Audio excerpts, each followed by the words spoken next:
ओम स्वामिन्नमस्ते नतलोकबन्धो कारुण्यसिन्धो पतितं भवाब्धौ मामुद्धरात्मीयकटाक्षदृष्ट्या निर्व्यातिकारुण्यसुधाविवृष्ट्या दुर्वारसंसारदवाग्नितप्तं दोधूयमानं दूरदृष्टिवातैः भीतं प्रपन्नं परिपाहि मृत्यो शरण्यमन्यं यदहं न जाने। नमो नमस्ते गुरवे महात्मने विमुक्तसंगाय सदुत्तमाय नित्याद्वयानन्दरसस्वरूपिणे भूम्ने सदा धारदयाम्बुधाम्ने। नीचोऽपि पापबलितोऽपि विनिन्दितोऽपि ब्रूयात् वाहमिति यस्तु किलैकवारं तं यच्छसीस निजलोकमिति व्रतं ते। तस्मात् त्वमेव शरणं मम दीनबन्धो, तस्मात् त्वमेव शरणं मम शङ्खपाणे। बोलिए आनंद कंद भगवान की, दयालु सद्गुरुदेव महाराज की। आज श्रावण माह के शुक्ल पक्ष की सप्तमी है, जिस दिन मान्यताओं के अनुसार भक्त कवि गोस्वामी तुलसीदास जी का आविर्भाव भी हुआ था और तिरोभाव भी। आज ही के पवित्र दिन को हमारे आश्रम परिवार के एक बुजुर्ग सदस्य बाबा निश्चलानंद जी महाराज, जिन्हें हम कलेक्टर बाबा कहा करते थे, वे 95 वर्ष की अवस्था तक अपनी साधना, सादगी, उपकार की भावना, दान, दया इत्यादि सद्गुणों से हमारे आश्रम परिवार पर अपने स्नेह की वर्षा करते हुए वे दिवंगत हो गए थे। उन्हीं की स्मृति में आज एक पूजा, कुछ प्रार्थना और स्मृति दिवस के अवसर पर छोटा सा साधु भोज का आयोजन किया गया। कुछ सहृदय भक्तों के बीच उनके महान व्यक्तित्व और साधु चरित्र की चर्चा की गई। संत तो बिल्कुल ही कभी मरते नहीं और कभी उनका अंत होता भी नहीं है। अपने सत्कर्मों द्वारा, अपनी सद्भावनाओं द्वारा वे सबके मन मानस में सदा जीवित रहते हैं। आने वाली पीढ़ियां उन्हें उनके सत्कृत के लिए याद किया करती है और वे सबके हृदय में आदर का स्थान पा जाते हैं।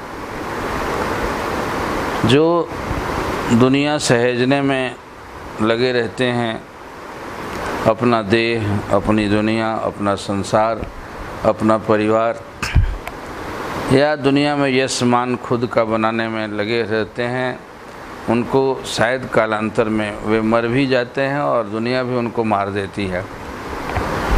लेकिन ऐसे सत्पुरुष जिन्होंने एक आदर्श का जीवन जिया और जो एक आध्यात्मिक मान्यताओं के अनुरूप चले, त्याग और तपस्या की, मानव का जीवन जिस कार्य के लिए मिला था उसको सार्थक किया, वैसे तो बिरले ही हुआ करते हैं। बाबा जी के बारे में प्राय सभी जानते हैं। वे बड़े ही उच्च पद से रिटायर किए, अच्छा सा संभ्रांत परिवार और बड़े शिक्षित, बड़े संपन्न जिसको कहा जाए दुनियावी तरीके से, बाल बच्चे और परिवार खड़ा किया उन्होंने, और जब उनकी आवश्यकता नहीं रही, अवकाश पा गए, तब उन्होंने, जैसे शास्त्रों का आदेश है कि अवस्था विशेष पर संसार की ओर से आदमी को उपराम होके वानप्रस्थ और संन्यास ले लेना चाहिए। आदि शंकर की वो मान्यता कि तूर्णम निज गृहात तूर्णम विनिर्गत गम्यताम, कि अपने स्वगृह और स्वपरिवार का शीघ्र त्याग करके भगवान के भजन में लग जाना चाहिए। बाबा जी ने वैसा ही किया, और अपने पद त्याग के बाद, मतलब उससे अवकाश प्राप्त करने के बाद वे सीधे सन्यास में आ गए, और 22 वर्षों तक एक सन्यासी के रूप में जीवन जिया उन्होंने। आश्रम जीवन में आकर गुरु परिवार में इस तरह अपने को जैसे विलय कर दिया, जैसे उनको याद भी नहीं रहा हो कि मैं कलेक्टर था, मेरा परिवार इतना बड़ा था, मेरा कुल इतना बड़ा था, मुझे इतनी धन संपदा थी, मुझे दुनियावी ढंग से इतना मान सम्मान था, और उसको जैसे बिसार ही गए और ज़बान पर कभी नाम तक नहीं आने दिया। बड़े बड़े संतों की बातें देखते हैं जो राजा से फ़कीर बन गए, और फ़कीर भी बने तो इस कदर के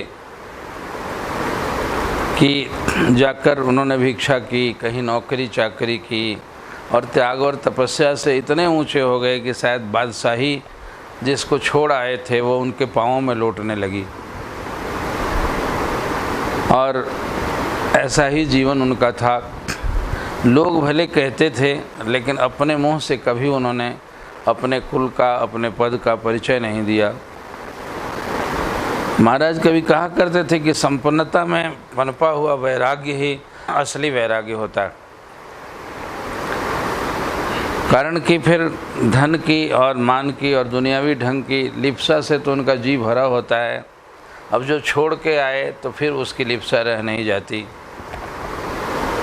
बड़े सहृदय थे, सरल थे। एक धर्म और अध्यात्म जो ऊपर एक आवरण बनता है, वह वैसा नहीं उनका सहज स्वभाव था।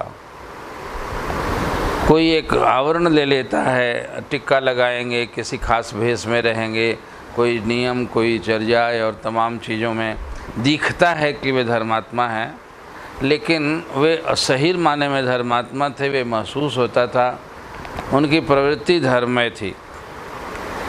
और जो कोई भी उनके पास अभावग्रस्त आता या देख लेते थे, उस पर सदैव होके वे कुछ दे डालते थे। जीवन भर उन्होंने धन संग्रह नहीं किया। इतने बड़े ऊंचे पद से उतरने के बाद भी बस वो फ़कीर बने रहे। अंत में भी जो उनके पेंशन का पैसा मिलता था, सामान्य अपने शरीर के भरण पोषण के अलावा वे परमार्थ में लगा देते। कभी सुन लिया किसी गैर को भी कि उसे अभाव है, वह धनाभाव में जी रहा है, तो उसे बुला के चुपके से हाथ में उसे कुछ पैसा पकड़ा देते थे। मान दिया, यदि किसी ने प्रणाम किया तो भरसक किसी का प्रणाम स्वीकार नहीं करते थे। और ज़बान पर विनय तो मूर्ति थे वे। कोई विनय सीखे तो उनसे सीखे। यदि कोई माँ बहन प्रणाम करने को होती तो एकदम सिहर के झुक के लगे कि उसका पाँव छू लेंगे और जय माँ जय माँ जय माँ कहते रहते थे वे। दया भाव बहुत ज़्यादा था, सरलता बहुत ज़्यादा थी और जन्मजात था। जैसा उनके जन्मस्थान के लोगों ने बताया, वे बचपन में भी पाठ में पढ़े थे कि बड़ों की सेवा करनी चाहिए। उस सेवा से आदमी का धन, जो बल, बुद्धि, विद्या की वृद्धि होती है। जो सामान्य पाठ लोग स्कूलों में पढ़ा करते हैं, वह उनमें बिल्कुल घटित होता था। गुरुदेव से सुना था कभी युधिष्ठिर जी का कि सत्य, धर्म इत्यादि के जो 10 मान्यताएं हैं, क्रोध नहीं करो, वे ईर्ष्या मत करो, मोह मत करो, अहंकार मत करो, ये जो सामान्य धर्म की शिक्षा है, सारे लोगों को पढ़ाया गया। और सबने जो गुरुजी ने पढ़ाया था दूसरे दिन सबने सुना दिया कि बस ये दान करो, धर्म करो, ये ऐसा करो, ऐसा करो, ऐसा करो। और युधिष्ठिर बाकी वो खड़े हो गए और कहे मुझे अभी तो याद नहीं हुआ है। गुरुजी बड़े नाराज़ हो गए, कारण कि वो जो सबसे ज्येष्ठ भी थे और जिनके चरित्र को, जिनकी सज्जनता को सब लोग आदर करते थे, प्यार करते थे, और इतनी छोटी सी बात, छोटी सी तालीम उनको याद नहीं हुई तो स्वाभाविक था गुरुजी का तुनकना। तो उन्होंने एक हाथ थप्पड़ लगा दिए। दूसरे दिन कहे कि कल याद करके आऊँगा। दूसरे दिन पूछा तो फिर उन्होंने कह दिया कि आज याद नहीं हो सका। तीसरे दिन पूछा तो अभी नहीं याद हो सका है। उस दिन भी मार पड़ी। तो उनके बड़े लोगों को शिकायत गई कि सारे लड़के तो बड़े पाठ याद कर लिया उन्होंने पहले ही दिन, और ये इतना मंदबुद्धि है कि ये 3 दिन से थप्पड़ खा रहा है और उसको कुछ याद ही नहीं आता। तो पितामह भीष्म ने पूछा, क्यों बेटा, तुम पर तो नाज है इस कुल को, इस परिवार को, और तुम इतने भले हो, ऐसी क्यों शिकायत सुनने को मिल रही है? तो हंसने लगे। कहें पितामह से पाठ तो जो शब्द था कि क्रोध नहीं करो, चोरी मत करो, झूठ मत बोलो और सब मत करो, तो उस दिन तो उन्होंने कहा और तुरंत ही याद था। ऐसे कहने को तो मैं कह सकता था, मैं चोरी नहीं करता, मैं झूठ नहीं बोलता और मुझे और चीज़ कुछ भी नहीं है। लेकिन जब थप्पड़ लगती थी गुरुजी की तो गुस्सा आता था। तो जब क्रोध आ ही गया तो याद कहाँ हुआ? ऐसे क्रोध मत करो, ये तो सबको मुझे तुरंत ही कहने आ जाएगा, मैं कह डालूँगा मैं। लेकिन उसको याद तो तब माना जाएगा कि क्रोध आवे ही नहीं मुझे, लेकिन अभी आता है, पचाने में लगा हुआ हूँ कि ये नहीं लगे। जब बिल्कुल क्रोध नहीं आएगा तभी ना याद माना जाएगा। अब गुरुजी भी सुन के हैरान हुए कि मैंने बेकार ही इसको नाहक थप्पड़ मार दिया। और सबको जो निराशा थी, सब लोग बड़े प्रसन्न हुए कि सचमुच ये धर्मात्मा है, जो बाद में उनके यश की, उनके धर्म भाव की कितनी तारीफ़ की गई। लेकिन उनके याद करने का मतलब ये था कि कहा कि क्रोध मत करो, तो क्रोध नहीं करेंगे तब ना याद किया जाएगा। कैसे क्रोध मत करो कह दिया और गुस्सा आ ही रहा है तो फिर याद करना क्या हुआ? बाबा जी को पाठ जैसे पढ़ाया जाता है, बचपन में लोग, उनके गांव के लोग सुनाते थे कि जब विद्यालय में पढ़ते थे, छोटे होते थे, तो बड़ों की सेवा करनी चाहिए, बड़ों का आदर करना चाहिए। तो टोले पड़ोसे के जो लोग बूढ़े स्नान करने कुआं पर जाते थे तो लोग सुनाया करते थे कि वो सवेरे छिप के लगे रहते थे वे, और जाके कुएं से पानी भर भर के सबको स्नान कराते थे, उनके पीठ रगड़ रगड़ के उनके धोती साफ कर देते थे वे। तो उनकी सज्जनता का ऐसा था कि बस वो ऐसे ही थे, निश्चल जैसा नाम रखा गया सन्यास का, वैसे छलहीन थे और बिल्कुल विनय भाव तो उनमें ऐसा भरा हुआ था। गांव के उनके मुसलमान शख्स ने रो रो के कहना शुरू किया उनके नाम के लिए कि मुझे, मेरी माँ बीमार थी, पैसे नहीं मिल रहे थे, मेरी बिरादरी के लोगों ने नहीं दिया और किसी ने नहीं दिया। तो ख्याल आया, वे कलेक्टर थे वहाँ कटिहार में, मेरे पिताजी बिल्कुल निडर होकर वहाँ चले गए कि वो नहीं लौटाएंगे।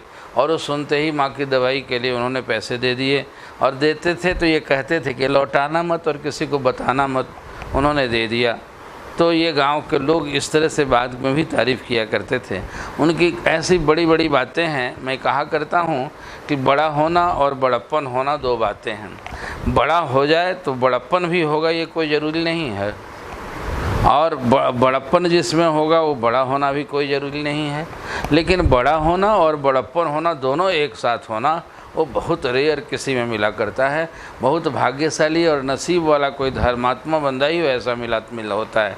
और बाबा जी बड़े भी थे, आप अनुमान कर सकते हैं जिस पद में वो DCLR रहे, कहीं ये रहे, बड़े बड़े पदों पर रहे, डिप्टी कलेक्टर रहे, SDM रहे, सब कुछ रहे, ADM रहे, तो बड़े थे ही। और दुनियावी दृष्टि से तो वही बड़े होते हैं। लोग पैसे भी बहुत ज़्यादा कमा लेते हैं, उन्होंने पैसे भी नहीं कमाए और उसको जीवन भर छुआ नहीं, ना उसकी अपेक्षा की। उनको अंत तक भी देखा, उनकी वृत्ति में लोभ तो था ही नहीं, और धन का लोभ और मान का लोभ, यही तो साधुता है। बड़े बड़े साधुओं में भी कहा जाता है ये कि माया तो दो ही चीज़ों में बसती है, और ये दोनों नहीं था। उनका प्रशंसा भी उनको अच्छा नहीं लगता था, और धन का लोभ नहीं था जरा भी। लोभ होता तो वे बहुत ज़्यादा कुछ कमा के जमा कर सकते थे। अंत तक वे विपन्न रहे, इस महीने की तनख्वाह अगले महीने तक नहीं जा पाती थी, किसी को बांट देते थे, किसी को दे देते थे। तो ये बड़प्पन भी था और बड़े भी थे। अक्सर बड़े लोग जो हैं बड़प्पन से हीन हो जाते हैं। बड़े का मतलब धन से बड़े हैं, मान से बड़े हैं, नेता लोग बड़े हैं, ठेकेदार बड़े हैं, अभिनेता बड़े हैं, तमाम बड़े बड़े लोग जो कहलाते हैं ऊंचे ओहदेधारी सब बड़े हैं, तो उनमें बड़प्पन होता नहीं। छोटी सी स्वार्थपरता ऐसी ही, अभिमान वैसा ही, दूसरे के कष्ट के प्रति वैसे ही उपेक्षा रहेगी उनके अंदर में, ये सब रहेगा। लेकिन ये बड़ा होने के साथ में भी बड़प्पन आ जाए तो ये सोना में सुहागा कहते हैं। ये सोना तो अपने आप ही है, उसमें सुगंध भी आ जाए तो फिर क्या कहना है। ये उनके निकट से देखा, उन्होंने बनावट करके अपनी बड़ाई नहीं की, लेकिन जो उनके जीवन के साथ साथ रहे, उनके व्यवहार को देखने से आज बोलने की बड़ी बातें धर्म की और आदर्श की और नीति की करना बड़ी आसान काम है, लेकिन नीति का जीवन जीना, धर्म का जीवन जीना, ये बहुत कम लोगों में होता है। और ये था उनके अंदर में। मंत्र जप के प्रति, अपने पूजा पाठ के प्रति में इतने पार्टिकुलर थे वे कि अशक्त हो गए तब भी बिस्तर से जब उठा नहीं जाता था, जब तक चलने के लिए सक्षम थे तब तो 4 बजे एकदम भोर में जाके मंदिर में आरती में बैठ जाते थे। जब नहीं चलने लायक हुए तब भी 4 बजे इतना नियम था पक्का कि बिल्कुल स्नान करके अपने बिस्तर पर बैठे बैठे ही मंदिर की ओर रुख करके और पूरी आरती गाते रहते थे। 9 बजे तक उनका पाठ था जो कंठस्थ याद था, विष्णु सहस्रनाम और गीता और क्या क्या क्या क्या वे चुपचाप दोहराते रहते थे। वे हाथ की माला का इतना अभ्यास था कि वो सोए में भी उनकी उंगलियां थिरकती रहती थीं। जैसे कपड़ा पकड़ लिया, जैसे रजाई पकड़ ली तो चुटकी से पकड़ के उनको अनकॉन्शसली, बिल्कुल ही जैसे बुखार लगा हो, बेहोशी में है, तब भी उनकी उंगली ऐसे ऐसे चला करती थी और ओठ फिरकते रहता था। प्राण के अंतिम समय तक भी जब प्राण निकला है तब भी ओठ से राम राम राम राम राम राम राम राम निकलता रहा।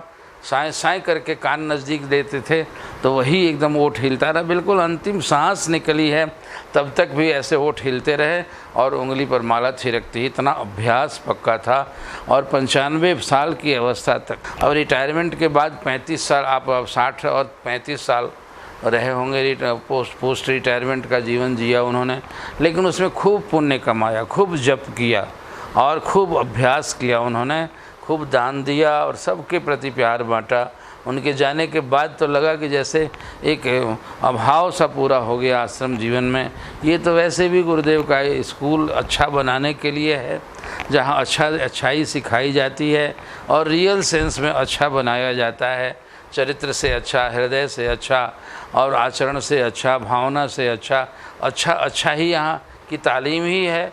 और अपने भरा पूरा परिवार और संपन्न परिवार छोड़ के वे आए और यहाँ आके उन्होंने खूब अच्छाई का संदेश दिया, अच्छाई सब में बांटा, सबके प्रति छोह करना। कोई बीमार पड़ जाए बस उसको तुरंत ये करने के लिए होते थे। एकदम पशु तक भी, एक बिल्ला का बच्चा था उसको गोद पर लेके बैठे रहते थे, उसके लिए पैसे दे के मिठाई मंगा के उसको खिलाते थे कि जानवर है, इतना प्यार पूर्वक बैठता था उनके पास में। तो पशु भी जिनसे स्नेहबद्ध रहते थे, बच्चों को वे कंधे में कांख में डाल के और टॉफ़ी लेके जब टहलने निकलते थे, बहुत सारे बच्चे उन्हें घेर लेते थे चारों तरफ और उनको मिठाइयाँ दे दे के। उस समय उनका चेहरा इतना प्रसन्न होता था कि वे घूम घूम के पूरे मोहल्ले में, पूरी बस्ती में जितने दूर तक टहलने जाते थे और सबको मिठाइयाँ लुटाते थे। वैसे ही देखा तीर्थों में जाने कभी सबको दिया, दान किया, सबको ज़्यादा दया बांटी, सबके प्रति आदर दिया, सबके प्रति सहृदयता बांटी और ख़ुद उनको कोई दान दे दे, कोई प्रणाम कर दे, कोई उनको आदर दे दे तो उससे सिकुड़ जाते थे। एक सच्चे संत और सच्चे धर्मात्मा का जो लक्षण था उसमें फलित हुआ था। तो हमारे आश्रम में 22 वर्षों तक सन्यास जीवन जीकर जो अपने व्यवहार से, जो अपने हृदय के बड़प्पन से जो प्रेरणा दी उन्होंने, बहुत पहले की बात है। एक बार छोटी छोटी उनके कहानियाँ याद आती हैं, इससे शिक्षा लेनी चाहिए आदमी को। अब एक उनके जन्मस्थान के समय में एक मिठाई के दुकान पर गए और दुकानदार के पास में जाके 100 रुपये का नोट पकड़ाने लगे। उसने कहा, बाबा मुझे आप सन्यासी हैं, क्यों दे रहे हैं? तो उन्होंने वही एक सेठ का नाम लिया। वो कहा तो मेरे दादा थे। कहा उनका बेटा? तो कहा बेटा भी मर गया, दादा भी मर गया, मैं पोता हूँ उनका।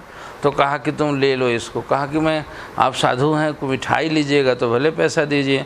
उन्होंने कहा कि मैं स्कूल में जब पढ़ता था आज से 50 साल पहले, तो उस समय मैंने 2 रुपये की मिठाई खरीदी थी और उस पैसा मेरे पास नहीं था, मैंने पैसा नहीं दिया था।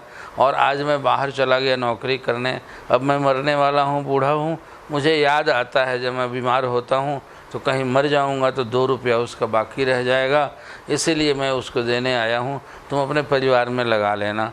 आज मुझे ऋण कर दो। मैं उस ऋण से और उसको दे के आ गए। एक किसी काम के लिए यहाँ कचहरी में गए, एसडीएम के पेशकार ने उनको डांट लगा दिया और जैसे स्वभाव होता है किरानी लोगों का, उसने डांट दिया। और संजोग से वो एसडीएम जो अभी चेयर पर थे वो इनके जूनियर थे, उनको ट्रेनिंग दी थी, कारण कि खुद भी एसडीएम रहे थे। तो वहाँ कुछ नहीं कहा उन्होंने और चुपचाप यहाँ आ गए। मुझे बड़ा घबराहट हुई कि ये वो देखे वो तो ऐसे डांट दिया उसको। तो यहाँ आके कहने लगे कोई बात नहीं है, एसडीओ से कल जाके करवा लूँगा, कागज़ निकाल लूँगा, आप क्यों दुखी होते हैं। मैंने कहा कि नहीं तो कल काम तो हो जाएगा, लेकिन उसने आपको ऐसे भला बुरा क्यों कहा, साधु होकर झूठ बोलते हैं, क्या करते हैं। कहने लगे उसका स्वभाव है, मैं एसडीओ था तो मेरा भी पीए था वहीं पर। अब मुझे और भी हैरानी लगी कि आपने डांटा क्यों नहीं, उसको अपना परिचय दिए होते। हंसने लगे, कहे साधु हो चुका हूँ ना, पुराना परिचय को नहीं भुलाना चाहिए, अब तो छूट गया सो छूट गया, छूटी हुई चीज़ को क्या याद कराना था। दूसरे दिन गए, अब जो एसडीओ थे उठ के उन्होंने प्रणाम किया, सर करने लगे, बैठ गए। और पीए अंदर से जो देखा तो कहा कि हैं साहब से परिचय है क्या उनका, वहाँ बैठ के बुलाए। तो उन्होंने कहा सर क्या काम है, कहा कि नहीं एक कागज़ था निकालना। उन्होंने पीए को आवाज़ दिया, जब सामने आया तो वो ताक के ये किया और मैं बगल में बैठा था, मुझे लग रहा था कि इसको डांट खिलाऊं मैं, तो और वो मुझे दबाए जा रहा था कि नहीं डांट करवाइए, वो ठीक किया था, वो अपने कुर्सी पे बैठा था, उसको ऐसा ही कहना चाहिए था मुझे। और वो मना करते रहे कि काम ही से ना मतलब, उसको डांट खिलाने से क्या फ़ायदा। और तब भी वो समझ गए एसडीओ साहब, पूछने के क्यों कोई बात थी क्या, तो नहीं कहे कोई बात नहीं आप मंगा दीजिए। तब तक वो समझ गए, कहें कि क्यों जी तुमको कल आए थे तुम्हारे पास। तो अब वो बेचारा मुँह ताक के कि कहे कि कुछ हुआ था, क्यों नहीं दिया था तुमने। और तब तक वो उस एसडीओ जो अभी वर्तमान थे उन्होंने कहा इनको पहचानते नहीं हो तुम, चौधरी साहब जो हमारे पहले एसडीएम थे यहाँ, और वहाँ टेबल लिखा होता, कहा कि ऊपर इनका नाम लिखा है, कभी इस चेयर पर ये बैठे होते थे, हमारे बॉस हैं। और कहना था कि वो धड़ाम से इनके पाँव पर गिर गया और रोने ही लगा और उसको गोद से लगा के उसका मुंह पूछने लगे कि नहीं आपने ठीक किया था, मुझे डांटना चाहिए था, और ज़्यादा डांटे होते तो मुझे खुशी होती, आपने अपने चेयर के मुताबिक अच्छा किया, आपका ड्यूटी थी, वैसे मैं नाखुश नहीं हूँ। और साहब को डांट रहे हैं तो उनको मना करेंगे, नहीं डांटिए नहीं, ठीक ही किया था ना इसने, मुझे और डांटना चाहिए था, मैं आउट ऑफ वे जाके उससे काम कराना चाहता था। और हैरानी हुई उनको भी देख के और मुझे भी लगा कि ऐसा बड़प्पन भी होता है भी। तो और भी बहुत सी बातें उनके चरित्र की अच्छाइयाँ हैं जो आदमी को शिक्षा लेनी चाहिए। और ख़ासकर हम साधु जीवन के, साधु क्या जो भी जहाँ भी है, गृहस्थ में है, भगत भी है, जहाँ कहीं भी है, हर कोई साधु होता है। साधु तो दिल होता है, साधु भावना होती है, साधु उदारता को कहते हैं, साधु सहिष्णुता को कहते हैं, साधु तपस्या को कहते हैं, साधु भगवान के प्रति अनुराग को कहते हैं। और ये साधुता उनमें जन्मना भरी हुई थी। वह आडंबरहीन तो आडंबरी तो बिल्कुल ही नहीं थे, पूर्ण आडंबरहीन और सरल व्यक्तित्व था। उनके चेहरे से ही सरलता झलकती थी। जो कोई भी यहाँ लोग आते थे वो माता बहन लाइन लग जाता था पाँव छूने को, और बड़े सकुचा के जैसे उनको भारी लगता हो सबको हाथ जोड़ के प्रणाम किया करते थे। तो वैसे मनीषी, वैसे सद्गुण वाले, वैसे त्याग वृत्ति के, वैसे सरल धर्मात्मा का आज पुण्यतिथि थी। हम लोगों ने उन्हें खूब याद किया। और याद तो दुनिया के लोग तो मृत्यु दिन मनाते हैं, हम तो उनके इस पवित्र कर्मों की याद करते हैं, उनके स्मृति को याद करते हैं। कहाँ याद करते हैं कि वो बहुत धनी थे, कहाँ याद करते थे कि बहुत अंग्रेजी बोलते थे, कहाँ याद करते हैं कि काले थे कि गोरे थे, मोटे थे कि लंबे थे। ये तो इसकी तो याद करते नहीं हैं। याद करते हैं कि वे दयालु थे। दयालु सबको होना चाहिए और वो दयालुता का गुण जो है सब में और सब दिन होना चाहिए। इसलिए अपने सद्गुण के चलते, अपने उदारता के चलते, अपने विशाल हृदयता के चलते सबके हृदय में संत अमर होते हैं और उनकी सब दिन याद की जाती है। इसी तरह से आज चौथा उनका स्मृति दिवस था। हम लोगों ने बहुत बहुत याद किया और सारे बच्चे जो उनके प्रेम की याद कर कर के बिल्कुल खुश हो रहे थे, दौड़ दौड़ के सेवा कर रहे थे कि आज बाबा जी का भंडारा है, बाबा जी का स्मृति दिवस है, सब पर वे आशीर्वाद बरसाएं और अपने सत्कृत से, अपने परोपकारी वृत्ति से सबको आशीर्वाद प्रदान करें। यही उन महामानव वैसे धर्मात्मा पुरुष के स्मृति दिवस पर हम उन्हें प्रणाम करते हैं और उनसे आशीर्वाद मांगते हैं। हरि ओम तत्सत। बोलिए दयालु सद्गुरुदेव भगवान की।